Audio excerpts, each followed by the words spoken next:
the latest strikes. The U.S. is repatriating the 2 survivors. Why does the U.S. feel that it's necessary to repatriate these survivors and not bring them back for prosecution? Repatriating meaning sending them to Ecuador? That's unclear. I'm not entirely Ecuador, sure. Colombia. Colombia and Ecuador. But why are we repatriating them rather than bringing them back and charging them?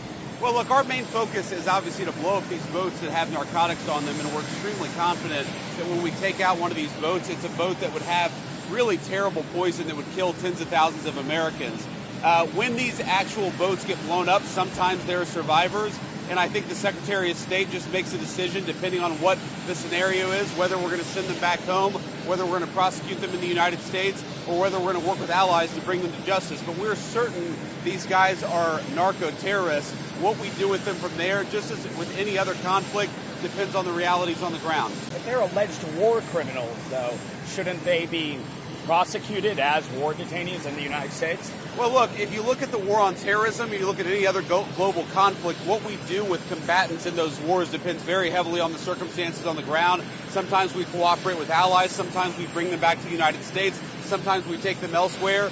That's exactly how we're handling this, just on a case-by-case basis. But again, it's important for the American people to recognize these are narco-terrorists who are trying to bring poison into our country and kill our citizens. What happens to them, I don't really care so long as they're not bringing poison into our country. Mr. Vice President, are you going to Israel?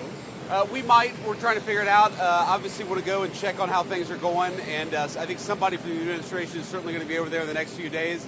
It might be me, but we're going to figure out how to travel there. How confident are you that this truce can hold, given the events in Israel and Gaza over the last 24 hours? Well, look, it's going to be complicated. I mean, the best case scenario, meaning if this thing absolutely produces that sustainable long-term peace that the president and I hope that it will, there are going to be fits and starts. There are going to be, Hamas is going to fire on Israel. Israel's going to have to respond, of course. There are going to be moments where you have people within Gaza where you're not quite sure what they're actually doing. So we think that it has the best chance for a sustainable peace. But even if it does that, it's going to have hills and valleys, and we're going to have to monitor the situation.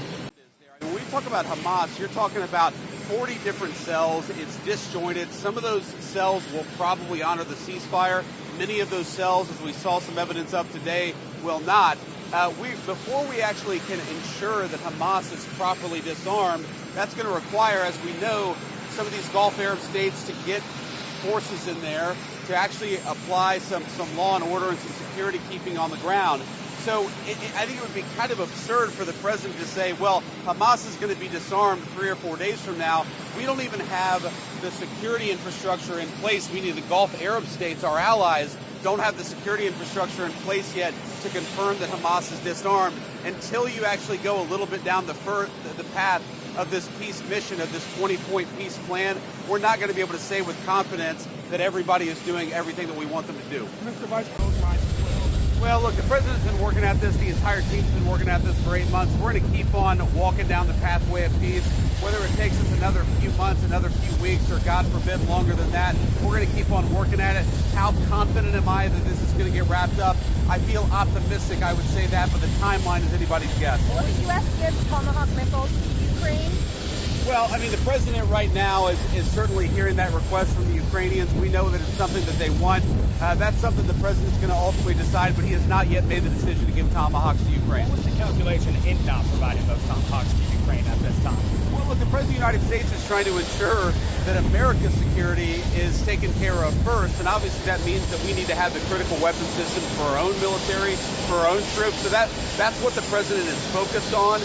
And as with all the decisions that he's made related to Russia and Ukraine, he's trying to bring peace because he thinks that's what's in America's best interest. If he thinks that it's in America's best interest to sell additional weapons to Europe, he will do that. But right now he hasn't made that decision with regards to Tomahawk.